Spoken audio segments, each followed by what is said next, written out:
Buenas, hoy en el año 3 vamos a hacer una arqueología de un mundo para la juventud.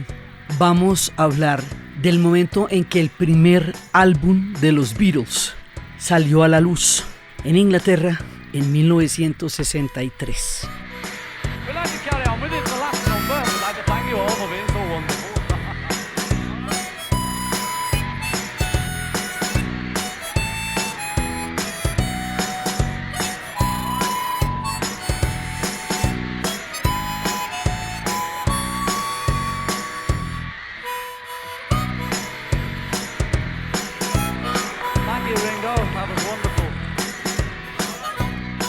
Para contarles esa historia, hay que contarles cómo era Inglaterra en 1963.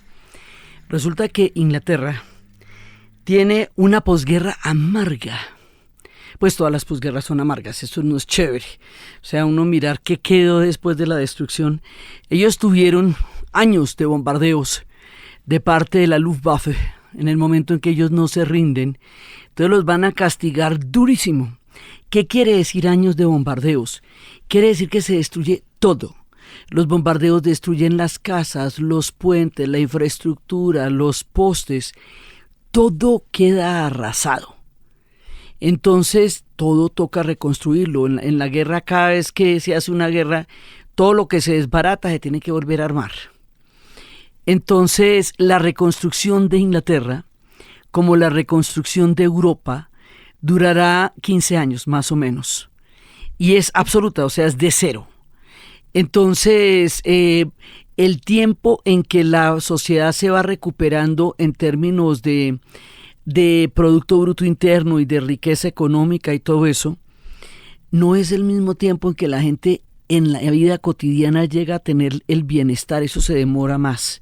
O sea, todos estos rockeros van a nacer en la precariedad de una sociedad que se estaba recuperando de una guerra devastadora. Entonces, no es un buen escenario donde nacieron ni los Beatles, ni David Bowie, ni Elton John, ni The Who, ni los Rolling Stones. Todas las grandes bandas inglesas nacerían no solamente sin papá, como lo hemos contado muchas veces de la batalla de Inglaterra, sino en unas condiciones de precariedad, las calles todavía devastadas. Había en Inglaterra casas que no tenían un baño, sino que se compartían letrinas.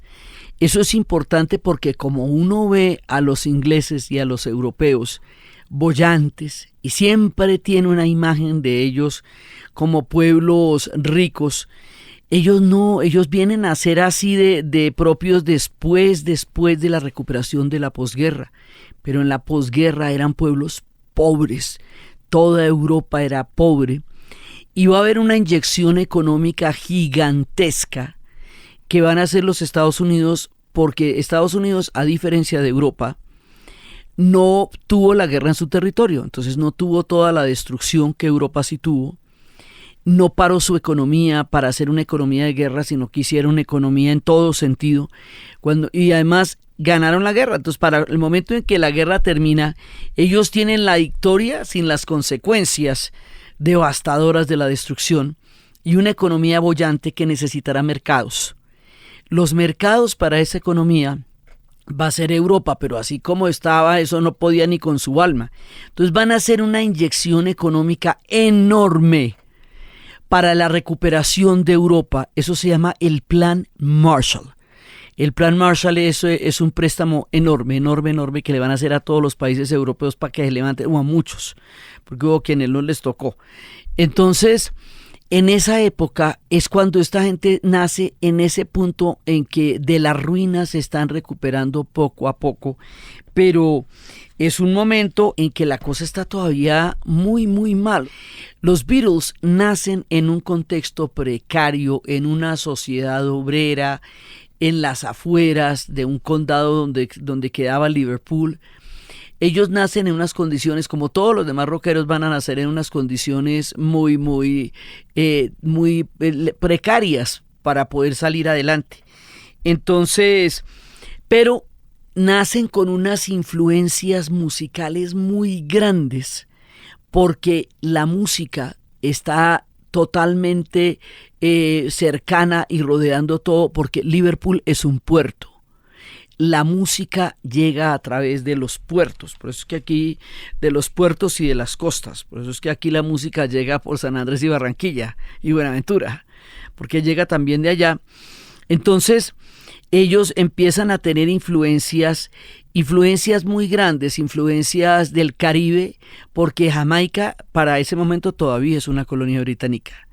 Pero no solamente de Jamaica, sino también del Caribe hispano. También llega la influencia del bolero, también llega la influencia del mambo, también llega la influencia de todos los ritmos caribeños que en ese momento tienen un boom y van llegando a los puertos de Liverpool.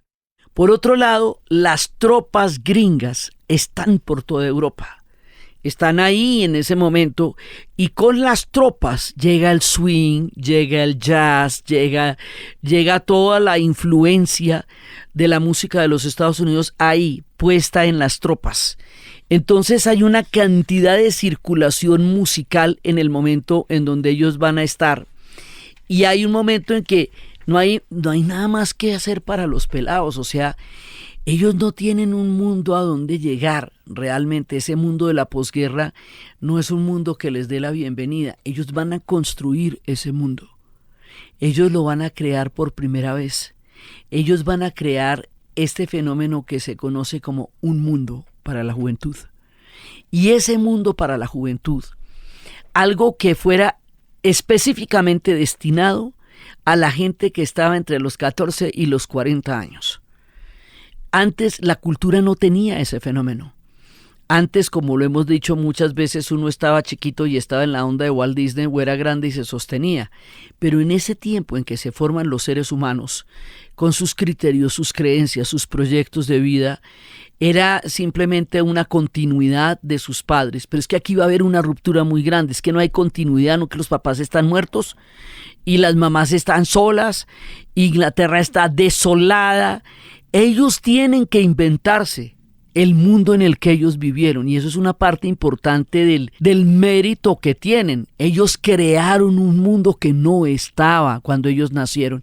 En Estados Unidos se creó un mundo para la juventud, pero se crea sobre la abundancia, el superávit, el billete, la primera sociedad industrial avanzada del planeta, es decir, la primera sociedad que tiene los recursos para satisfacer las necesidades básicas de la mayoría de su población.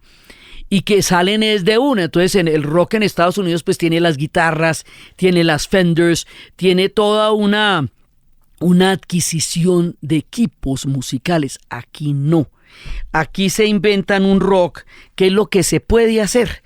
El rock que van a hacer con la Scuffle, que es un rock sin eléctrico, o sea, después más adelante sería elegantísimo, porque sería el Unplugged. Pero no, era simplemente porque no disponían de los recursos para tener guitarras eléctricas. Eso va a llegar después, entonces era con panderetas, con mandolinas, con instrumentos de cuerda, de todas maneras de una influencia folk grande que ellos tienen. Entonces, mejor dicho, con las uñas, con lo que se pudiera, se hacía música. Y hacer música era lo único que tenía sentido en un mundo tan opaco como el mundo en el que ellos nacieron. Es que uno tiene que imaginarse de dónde vienen para saber qué tan grandes llegaron a ser con el punto de partida tan bajito de donde venían ellos. Y eso, por ejemplo, Paul McCartney tenía papá y tenía familia. John Lennon no. A él ni siquiera lo pudo criar la mamá, lo crió una tía. Todos venían de unas situaciones bastante tenaces en términos familiares, en términos sociales. El fantasma de la guerra estaba muy presente todavía, digamos, como todo el susto, la devastación, el miedo, todo lo que les pasó con los bombardeos que sufrieron, que fueron verdaderamente terribles y arrasadores. Entonces, en este mundo ellos van a hacer música. Y en esa época está Little Richard, está Elvis Presley, está Buddy Holly, está Chuck Berry. Ya existe el rock and roll, ya el rock and roll está inventado. Y ya existe la influencia cultural por el idioma y por la cercanía que les cuento de las tropas norteamericanas.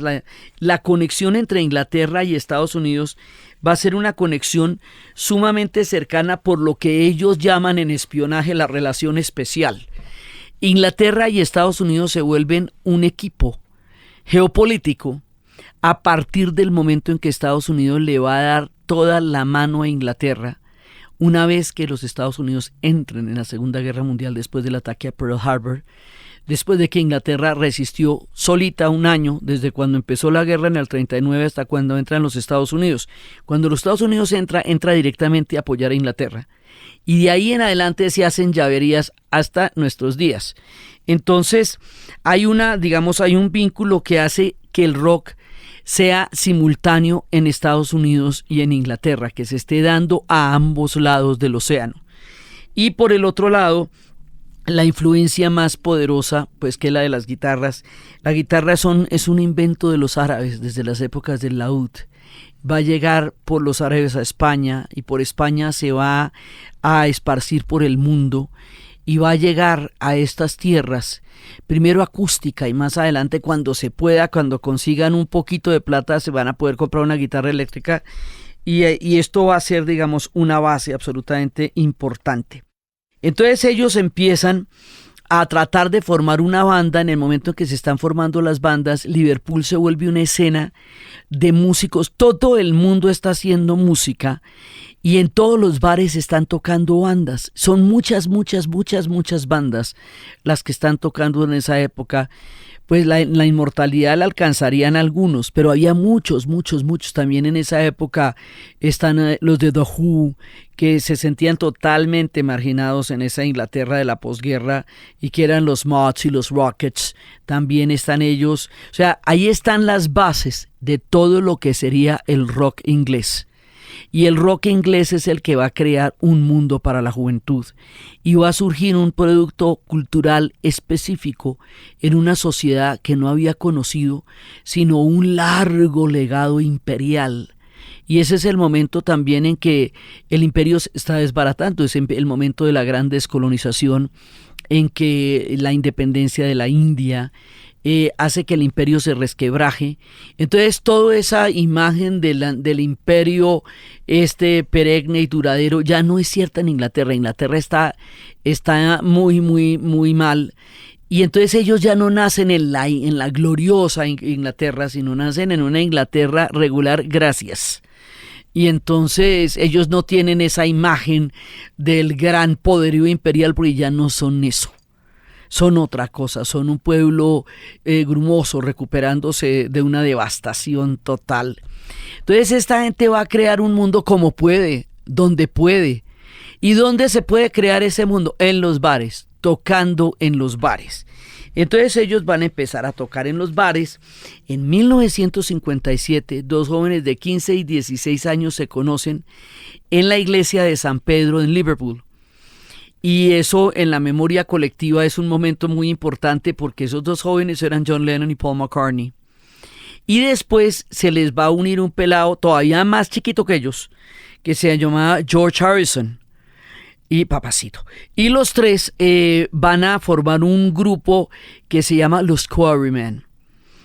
Todos los clubes de Liverpool empiezan a tener las primeras presentaciones, pero la música va llegando y va preparando otros puertos y otros lugares. Entonces hay un lugar que está todavía más llevado que Inglaterra. ¿Quién está más llevado que Inglaterra? Alemania, porque a esa sí la rompieron, la dividieron, la ocuparon, la invadieron y la volvieron, digamos, pedacitos. Entonces una Alemania dividida entre la Alemania del Este, que queda bajo el bloque soviético, y la Alemania del Oeste, que queda bajo los Estados Unidos y la Gran Bretaña. Una Alemania sin soberanía, porque van a durar harto rato ocupados ellos, y además con el estigma de haber sido los perpetradores de la Segunda Guerra Mundial. Bueno, en esa Alemania la que les cuento que reconstruyeron las mujeres en la primera etapa, mientras los hombres eran prisioneros en la Unión Soviética, y van a llegar hasta 1955, cuando Konrad Adenauer pida perdón por Auschwitz. Esa Alemania, que estaba más grave todavía que Inglaterra, y hay que ver que Inglaterra estaba mal, así estaba todo el mundo, estaba Holanda, estaba Bélgica, pero a Alemania le queda todavía más grave. A ellos les dan la mitad del Plan Marshall, y ellos se precian de haber hecho el doble de lo que hizo el resto de Europa con la mitad del Plan Marshall, y le muestran a uno en la Casa de la Historia del Museo de la Reconstrucción de Alemania cuánto y con qué partida ellos reorganizaron su sociedad. Allá tienen un puerto que se llama Hamburgo, y Hamburgo se juega el poder ser un destino turístico y musical. A ver si hay que inventarse cosas porque no hay nada. Todos miramos a ver qué hacemos. Entonces Hamburgo empieza a llevar músicos de todas partes y abre una cantidad de espacios nocturnos para que la gente toque. Entonces eso les va a dar un escenario posible a ellos para poder ir a tocar allá, y salen de Inglaterra y van a empezar a tocar en Hamburgo, y allá se van a encontrar con un montón de gente. Antes de que el rock llegue a ser una cosa tan impresionante, antes de que nosotros podamos hacer un especial de The Dark Side of the Moon, antes de que el rock británico llegue a transformar el sonido del planeta, pues era así, eran escenarios de estos pobres pelados entre Liverpool y Hamburgo, que como decíamos en el programa del Principito, los baobabs que van a ser tan grandes también nacen chiquitos. Sí, también son pequeñitos, como contaba el Principito de su planeta. Los Beatles también nacieron chiquitos. Y el mundo para la juventud, que sería una cosa tan importante en la cultura, se creó. Y de estas tierras desoladas y apenas recuperándose es que van a salir estos peladitos chiquiticos y van a tocar en Hamburgo, en las calles. Y entonces cuando van a llegar allá, ellos se ponen a escuchar a Buddy Holly and the Crickets. Buddy Holly and the Crickets es una banda que cuando ellos más adelante se mataron en un accidente de avión, junto con Richie Valens, el que compuso La Bamba, hubo un músico que compuso una canción para ellos en memoria, que sería absolutamente inmortal. Era el día que la música murió, The Day the Music Died, que sería Miss American Pie. Eso sucedería en 1971 y sería el punto, digamos, como el epílogo de toda la revolución de los años 60. Pero por ahora, Buddy Holly and the Crickets están ahí. Entre otras cosas se llaman Buddy Holly and the Crickets porque cuando estaban en el estudio había un sonido persistente y eran los grillos. Entonces ellos decidieron incorporar el sonido a la banda y ponerlo en el parte de la música de la banda. Por eso se llaman Buddy Holly and the Crickets, los grillos. Entonces a ellos les pareció chévere que si Buddy Holly incorporaba los grillos, pues ellos también incorporarían a los escarabajos, que es lo que significa a beetle. Entonces hay unos 6 meses que se llaman The Silver Beatles, otros Long John and the Silver Beatles, y así estaban como jugando con el tema del escarabajo, a ver cómo sonaba. Si uno tenía grillos, pues ellos podían tener escarabajos, eso no era tan complicado. Pero resulta que Liverpool es un condado y allá se le conoce como Mersey, y en ese condado se hablaba como un sonido específico de ese condado de Liverpool que se llamaba The Mersey Beat, un sonido que se estaba produciendo específicamente allá. Entonces ellos quieren jugar con el sonido del Mersey Beat de donde ellos provienen y el cuento del escarabajo. Entonces la palabra escarabajo se escribe con doble E. Ellos le cambian una letra para que haga el juego de palabras del escarabajo al beat de Mersey, y así queda Beatles. O sea, es un juego de palabras que se termina solamente por una letra, pero así va a ser.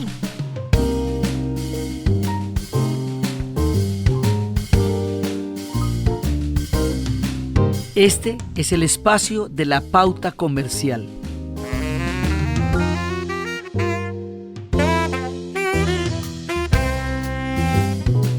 A mí me gustan las películas con final feliz.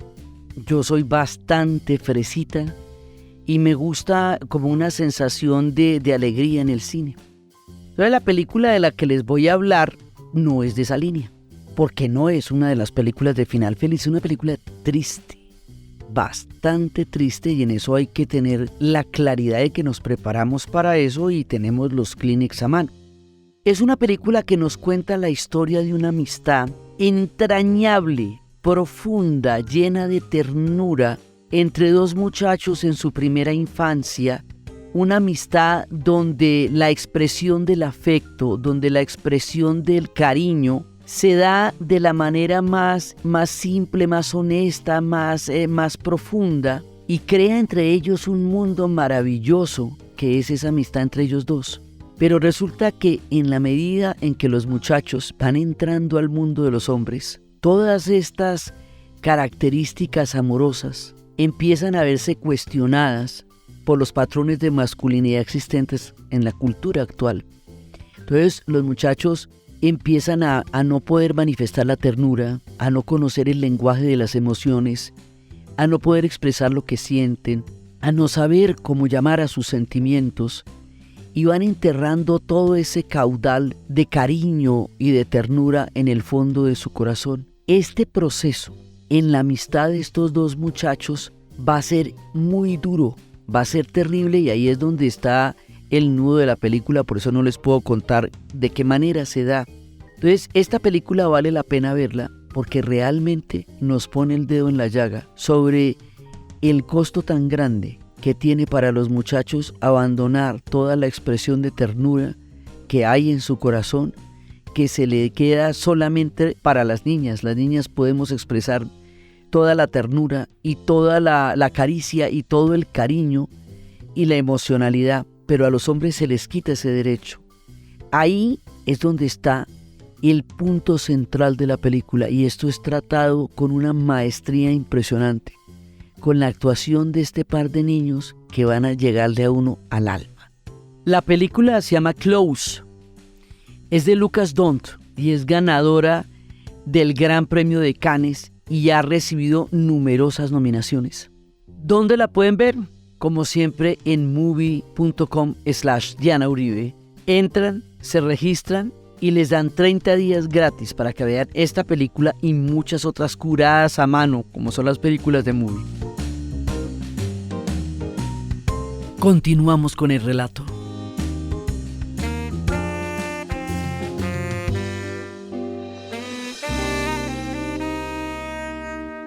Entonces ya con eso ellos llegan allá, llegan a Hamburgo y empiezan a tocar. Y en Hamburgo cogen lo que se llama cancha. Sí, cancha. En 1960 llegan a Hamburgo y empiezan a tocar en los bares y empiezan a dominar las escenas, la música en vivo. ¿Cómo serían de chiquiticos que hubo un momento en que iban a tener problemas con George Harrison porque no era mayor de edad todavía? O sea, ellos estaban así de adolescentes que él todavía no era mayor de edad. Él es 2 años menor que John Lennon, pero en esa época eso se notaba, como se notaba en el colegio, cuando la gente era de octavo y otros eran de décimo. Eso es una distancia enorme la que va a haber, ¿sí? Entonces, pues así era la cosa. Y por eso, por toda la posibilidad que Hamburgo les dio a ellos como músicos, era que decían que ellos habían nacido en Liverpool, pero habían crecido en Hamburgo. Y ahí empiezan a tocar. ¿Y qué es lo que tocan? Ellos empiezan a componer sus propias canciones, cosa que es bastante novedoso. Tienen algunas que son influencias, como Bésame Mucho, porque en esa época, lo que les digo, hay una influencia del bolero y hay una influencia de la música cubana que influencia a todo el planeta, y también de la música jamaiquina. Ellos beben de muchísimas influencias. ¿A qué le cantan? Pues a las cosas que les cantan los adolescentes, o sea, sus vivencias, su primer amor, la primera cita, la salida con las chicas, cómo era la entrada en el mundo de la adolescencia, porque son adolescentes, entonces ellos cantan a eso, pues es su mundo. Pero resulta que hay mucha gente que es adolescente en esa época y hay mucha gente que está viviendo eso, y esas letras y esa música conecta con un mundo para la juventud que se va formando. En Estados Unidos se hace por un baby boom, porque en Estados Unidos pasa de 1950 a tener 150 millones de habitantes a tener 180 millones de habitantes en los 60, o sea, nacen 30 millones de peladitos en los Estados Unidos en el baby boom de los suburbios. Aquí no es que nazca tanta gente, pero sí hay mucha gente joven que está en busca de una jugada, pues que, o sea, como con qué conectarse. Y ellos logran conectar con ese combo de la juventud, y a pesar de lo básicas y de lo sencillas y de lo ingenuas que son las canciones de este primer disco, que uno las oye y le parecen baladitas muy ingenuas, esto ya es escandaloso. O sea, esto ya a los adultos les parece que se enloqueció, pues la gente además tienen ese pelo largo y son como escobas y ya les parece que simbólicamente es una ruptura con este mundo militar de gente rapada que venía de los campos de batalla y que venía con una lógica de soldados. Estos no, estos quieren es vivir la vida, dejar la guerra atrás. Eso es muy importante en las posguerras. La gente quiere seguir adelante, la gente quiere pasarla bueno porque lleva mucho tiempo asustada, pasándola muy mal porque las guerras son hartas. Entonces cuando viene la posguerra la gente se la quiere sodar, ya la gente quiere es como pasarla bueno. Entonces ellos llegan como en el momento exacto. De Hamburgo van a llegar de nuevo a Liverpool y en 1961 se van a presentar en un club nocturno que se conoce como La Caverna, The Cavern. Y ahí empieza, digamos, como todo ese mundo en el que van a ser muy reconocidos. Cuando llegan a Liverpool ya tienen bastante bagaje de todo lo que tocaron allá. En ese momento va un tipo y los mira y le suenan, literalmente le suenan. Y entonces ve un potencial en ellos importante, pero es que todo grupo necesita alguien que crea en ellos. Necesita un productor, necesita alguien que les dé la oportunidad, o si no, no van a salir de los bares y de la sombra. Eso, digamos, para que esto funcione, alguien tiene que descubrirlos y alguien tiene que conectarlos. O si no, queda como los miles de grupos que se quedaron en los bares. Esa es la diferencia. No es ni siquiera del talento, es de la oportunidad. Y la oportunidad se la da a un tipo que se llama Brian Epstein. Y Brian Epstein dice, oiga, ¿ustedes quieren que yo sea su manager? Y él, pues claro, de una. Estos productores, por el nivel de juventud que los pelados tienen, van a ser sus papás. Sí, los productores van a tener un papel muy importante, también lo estábamos hablando con Alan Parsons. Van a tener un papel muy importante porque van a ser los papás de este grupo, van a ser los que son unos peladitos chiquiticos. Entonces hay que montarlos en la jugada de entrar en una cosa que se va a llamar la gran industria que se está formando en ese momento. Todo eso está ocurriendo por primera vez y Londres es la escena donde todo esto está ocurriendo. Entonces él se vuelve su manager y se vuelve su papá y los va a acompañar hasta que sean grandes. Hasta cuando ellos vayan a la India, se encuentren a sí mismos y se tengan que devolver antes porque él muere. Pero cuando el tiempo, para el tiempo en que él muere, ellos ya son hombres grandes y ya saben su destino y saben quiénes son. Pero ahorita están puros chiquiticos. Entonces, bueno, ahora a llevarlos a la disquera para pasar de los bares a tener un álbum. No era nada fácil hacer un álbum, acuérdese que los álbumes necesitaban los estudios de grabación. Los estudios de grabación eran cosas costosas, eran cosas exclusivas. Digamos, esto lo digo para la gente que puede hacer música e inmediatamente la puede montar en YouTube o inmediatamente la puede montar en las redes. Lo que puede pasar ahora con la música, que usted hace la música y directamente logra que la gente la oiga y no tiene un intermediario para eso, es una oportunidad de la revolución tecnológica del tiempo en el que vivimos. En ese tiempo no era posible. Solamente la disquera podía darlo a usted a conocer. Por eso las disqueras después abusarían muchísimo y habría gente que se opondría a las disqueras como Charly García y Frank Zappa, que no se dejarían chantajear por las disqueras porque las disqueras eran todo. Una disquera lo tomaba usted chiquito y lo podía contratar por mucho tiempo en las condiciones en las que quisiera y usted no tenía nada que decir ahí. Entonces ellos van a llegar a la disquera, que es el primer paso, y van a tener una audición con una disquera importante de esa época que se llama Decca Records. Y resulta que los de Decca Records, siempre hay alguno que no tiene visión, como siempre hay alguno que la tiene. ¿Cómo les parece que el productor de Decca Records dijo que el álbum que los Beatles habían grabado no le gustó? Porque tenían demasiada influencia de la guitarra y la guitarra pronto pasaría de moda. O sea, eso sí es ser uno... ¿qué tal esa falta de visión cuando la guitarra sería el elemento fundamental del rock? Y él le parece que no, que lo de las guitarras le parece que no.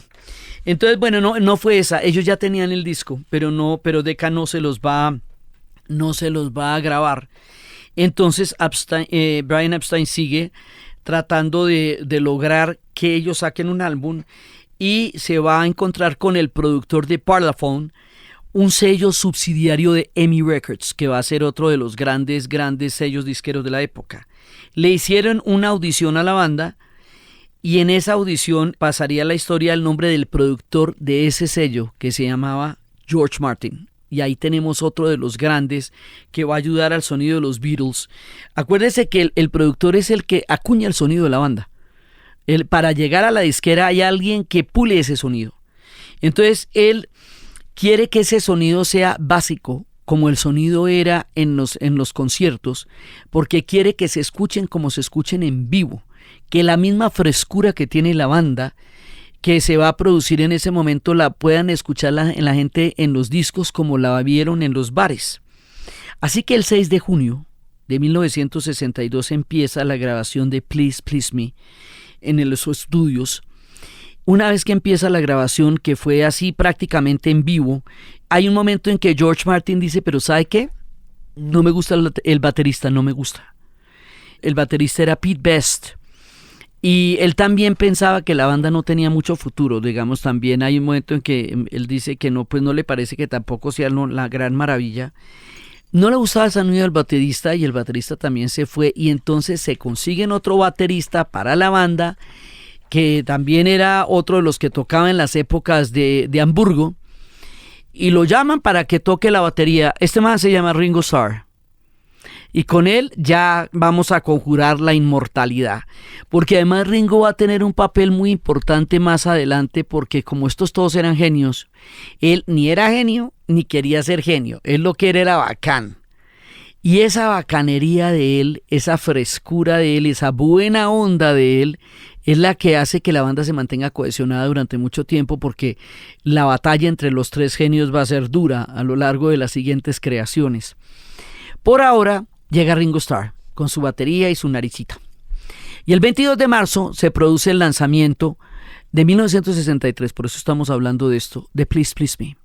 Ya ellos tenían sus groupies, ya ellos tenían sus fans. Bueno, ya la figura de la groupie es posterior, que es la figura de estas mujeres que se iban detrás de los músicos en todas las giras y se quedaban con ellos en los hoteles y todo, que confieso que me da mucha envidia porque uno de groupie de Led Zeppelin o de Frank Zappa, diga, bueno, pero no nos tocó, pero ella sí. Eso todavía no existía porque todavía no existía la gran industria, todavía no existía una escena del tamaño que sería. Pero ya había fans, o sea, esa banda ya tenía su propio grupo de fans a los que les gustaba muchísimo verlos y cuando sale su primer disco pues van a quedar muy contentos. Y el primer disco va a tener temas como Please Please Me, Love Me Do, Twist and Shout. Sí, y tiene temas así como de los más como baladitas, así como Do You Wanna Know a Secret. Digamos, uno lo oye y es como les digo, es básico, es inocente, suena como muy como una baladita. Bueno, así se está formando el grupo más importante de la historia. Van a salir de ahí. El primer álbum en el lado A, acuérdense que eso tiene lado A y lado B, no es acetato. Entonces en el lado A es I Saw Her Standing There de McCartney. En ese momento las canciones duran 2 minutos 50. Ya después cuando puedan hacer una cosa como Hey Jude, ya eso ya pasará mucha agua debajo del puente. Otra canción que se llama Misery, que es de Lennon y McCartney, Anna. Luego Change, Boy Star, Ask Me Why y Please Please Me, lado A. Luego viene el lado B o la cara 2 con Love Me Do, P.S. I Love You, que esa es de las más, así como de las más naive, Baby Is It You, la de Do You Wanna Know a Secret, que esa es así como emblemática, pura canción adolescente. Luego A Taste of Honey, There's a Place, y una que ya es puramente rock and rollera, que es Twist and Shout, que esa es de Lennon, y que va a ser también un éxito muy impresionante porque ahí es cuando irrumpe el rock and roll en la escena británica.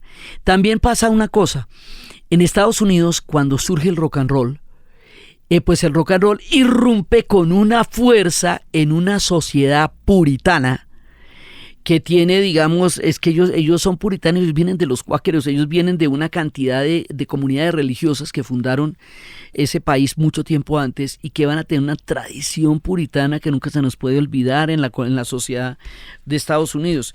Cuando surge el rock and roll, eso les va a parecer a ellos una música demoníaca, porque el movimiento de cadera les parece lascivo e incitante. A Elvis Presley lo enfocaban de la cintura para arriba, porque le parecía que su movimiento de caderas era lascivo e incitante. Bueno, digamos, esto para contarle a la gente del reggaetón, por eso les digo que es un programa arqueológico, ¿sí me entiende? Porque pues del twerk, dígame tú. Entonces, a ver cómo vamos a hacer con eso, ¿sí me entiende? Pero es que nomás como se movía Elvis Presley ya les parecía que esto se había acabado la decencia. Y entonces les dieron muy duro a los rock and rolleros en Estados Unidos, tanto que llegaron a apedrear no a los músicos, a los DJs que programaban el rock and roll en las emisoras. A la salida los apedreaban por estar incitando con una música inmoral.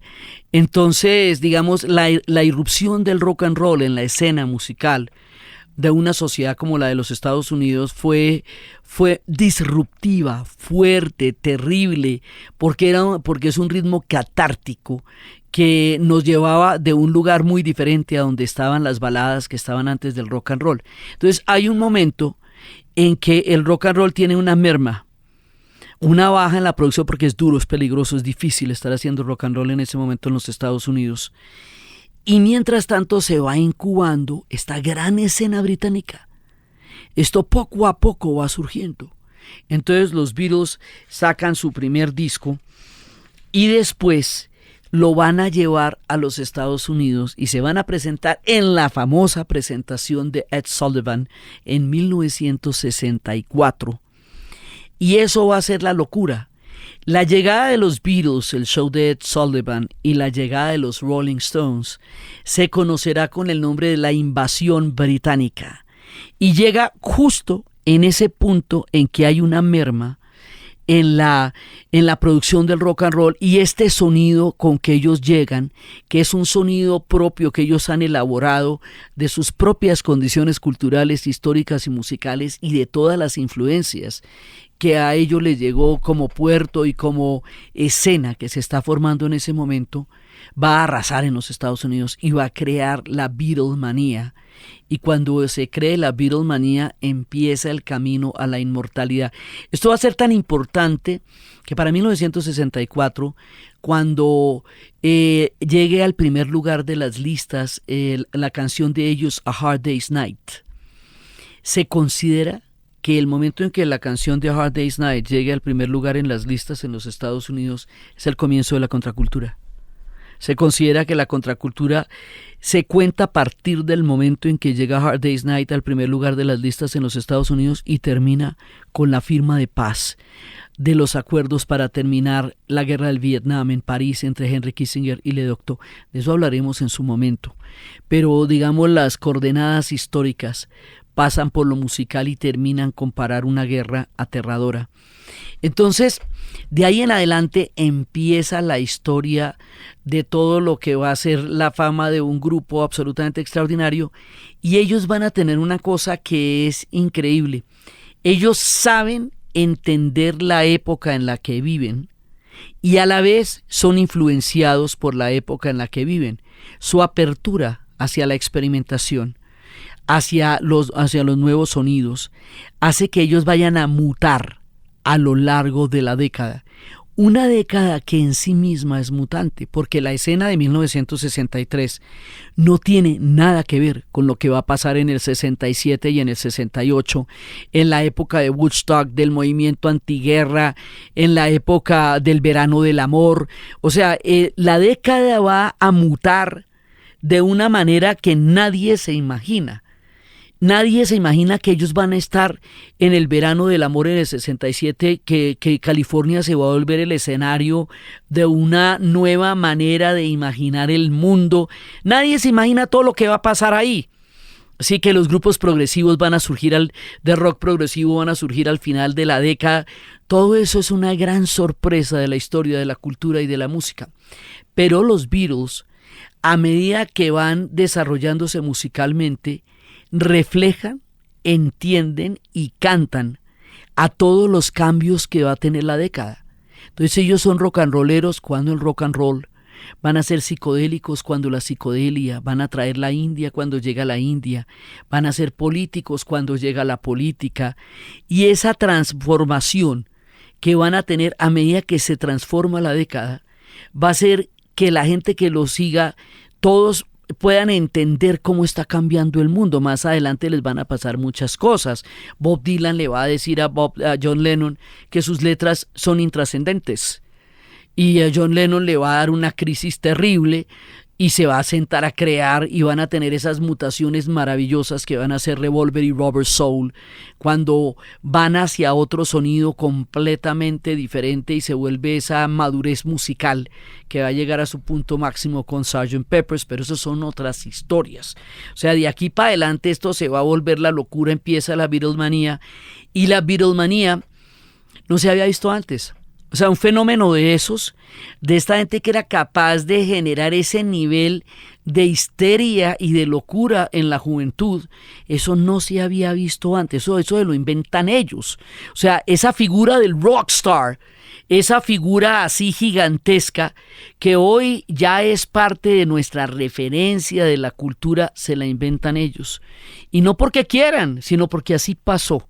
Simplemente así pasó. Hay un momento en que ya es tanta la bulla en los conciertos que ellos van a dejar de dar conciertos en vivo porque consideran que la gente ya no los oye. Un día inclusive hacen el ensayo de estar cantando cosas distintas y la gente no se da cuenta en el grado de locura y de histeria que están con ellos, y dicen, bueno, ya es hora de encerrarnos en los estudios y empezar a producir otro tipo de música.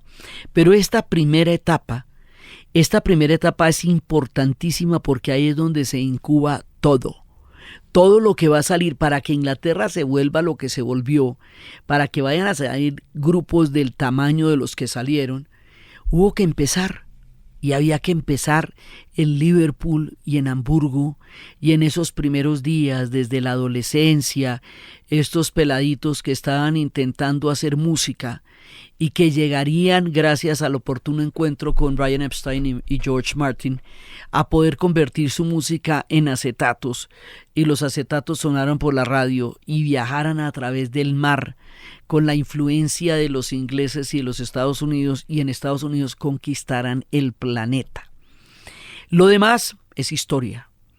Lo contaremos también cuando se presente la ocasión, pero de lo demás, ya toda la explosión de ellos desde el show de Ed Sullivan en adelante, y cómo van a transformar la escena musical, la sonoridad, la estética, porque ellos cuando simplemente las melenitas, esas melenitas inocentísimas que tenían en esa época ya eran muy mal vistas, porque no se usaban. Acuérdese que la gente antes tenía esos peluqueados militares que no permitían que los hombres tuvieran el pelo largo. Entonces, y eso que todavía estas no son las grandes melenas que va a haber más adelante, pero ellos prefiguran la década, el mundo para la juventud, la escena del rock, la banda sonora del siglo XX, la transformación más importante que ha habido en la cultura. Empieza así, en la caverna y en Hamburgo, con unos muchachos adolescentes que en el año de 1963 sacaron su primer álbum que se llama Please Please Me. Esta arqueología de cómo surgió el mundo para la juventud, de cómo desde los lugares más precarios y en los tiempos más difíciles, y en una Inglaterra tan recuperándose apenas de semejante devastación, son la razón por la cual hoy, en el año 3, celebramos y los invitamos a mirar con los ojos del asombro a estos 4 muchachitos de Liverpool que apenas estaban empezando a tocar y que cambiarían para siempre la historia de la música y de la cultura. Paul McCartney recibiría un día un Grammy por haber influenciado la música de Occidente. O sea, así de tenaces van a ser ellos, ¿ve? Entonces, ellos van a transformar el mundo, no solos, con una gran cantidad de músicos, pero ellos tienen un papel absolutamente protagónico en que sea posible que hoy exista el rock. Hasta hay películas de cuando no existían ellos. Hay una que se llama Yesterday, era cuando ellos no existían, era como si no hubieran existido, y un tipo sacando las canciones y que la gente lo viera, es un experimento de ficción. Hay otra que se llama Across the Universe, que tiene una mira toda codificada con los Beatles. No, digamos, ellos no aparecen ahí, pero todo el tiempo están apareciendo sus canciones, y toda la película es casi críptica, es una codificación de la historia de los Beatles a través de una puesta en una historia que se llama Across the Universe, como la canción de John Lennon que saldría más adelante. Entonces de aquí para adelante empieza lo tremendo, lo enorme, lo gigantesco, esa vida frenética que ellos nunca se soñaron tener, ese estrellato que nadie antes había tenido, esa influencia gigantesca. Pero todo comenzó en 1963, cuando salió un disco de la banda de Liverpool que se llamaba Please Please Me, y por eso hemos recorrido esas historias de la arqueología de un mundo para la juventud, de la temprana posguerra, y de la manera como esto va a influenciar de tal manera la música, la escena y la cultura. Hoy, en el año 3, el lanzamiento del disco Please Please Me, 1963, y honor a los Beatles, que nos han hecho la vida infinitamente mejor con su existencia. Entonces, desde la creación de un mundo para la juventud, desde la Inglaterra precaria de la posguerra, desde los tiempos del Plan Marshall, desde Hamburgo, recuperándose a través del sonido nocturno, desde Liverpool, generando sonidos nuevos e inesperados, desde la epopeya de los Beatles, desde su adolescencia y desde esa época en la que estaban apenas iniciándose, hasta la transformación que ellos han hecho en el mundo, en la cultura, en la vida y en el planeta Tierra, en la narración, Diana Uribe. Y para ustedes, feliz día, cualquier día que ese sea.